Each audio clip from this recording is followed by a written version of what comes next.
I'm Eve, and we're out here to show you what we're concerned about with the signs. These are the great signs that all the people made for our demonstration on the 14th. But one thing that we hadn't reckoned with, they're lightweight, they're portable, they're disassemblable, all of that, but we hadn't reckoned with the wind factor. And this actually, there's a little tiny breeze blowing today, and it's really hard to hold these still because you can see how they're blowing around. So we're going to show you how to fix that. So many of you were at the sign making party at Jeanette's ranch, and if you weren't, you probably swung by Jeanette's and picked up a sign packet like this, all nicely zip tied together. And what you want to do to fix these for wind is just cut off that zip tie, and it's good practice because you are going to be cutting zip ties when you're up on your overpass. And I'm just going to demonstrate on one of these. Well, I'm going to use this one on the no, which is already put together. And you have a pattern in your email, looks like this, that shows you how to make the cutouts. And we're going to work on the no, and we're just going to do this one. And I am more comfortable drawing it in myself as opposed to just freelancing it.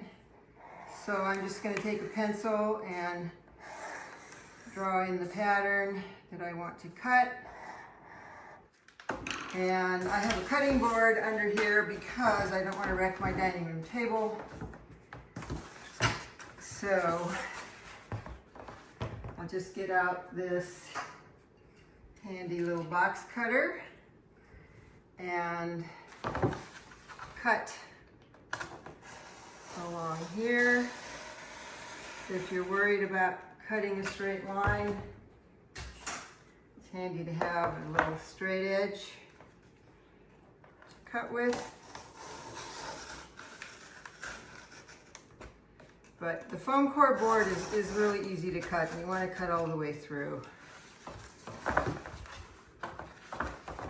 which is why I put the cutting board down there.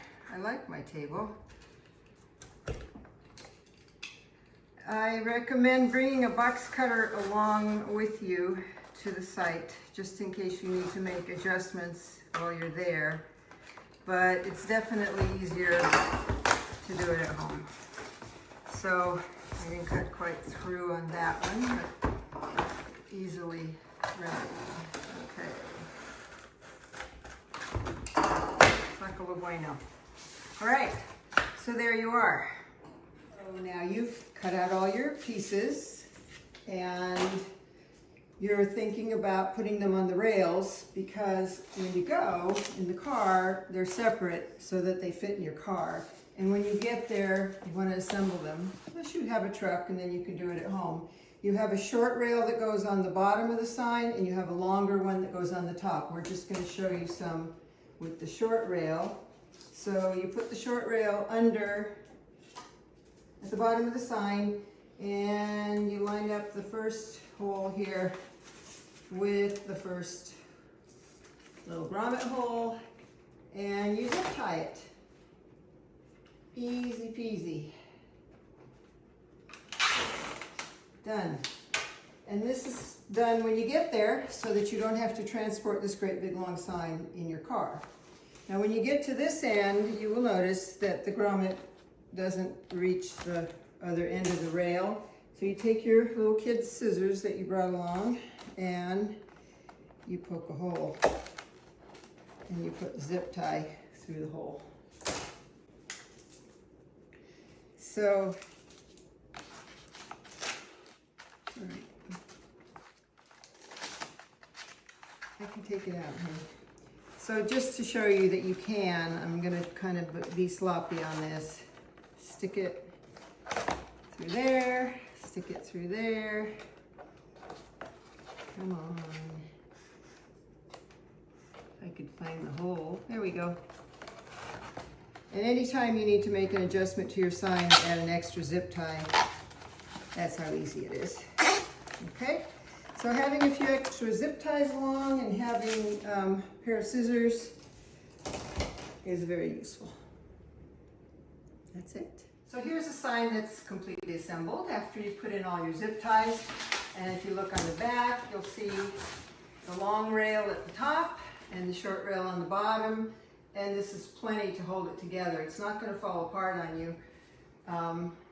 It's just the wind resistance that's going to be an issue, so cut the holes. Okay, thank you. A final note, we have a wardrobe suggestion. Red, white, and blue is suggested for the occasion to wear, but if you're going to wear red, white, and blue, please put the white on the top half of your body, because if you're standing behind the sign holding it, you can see that the white makes the letter more readable than red or blue would behind it. And at speed on the highway, we want it to be as readable as possible. So happy sign holding.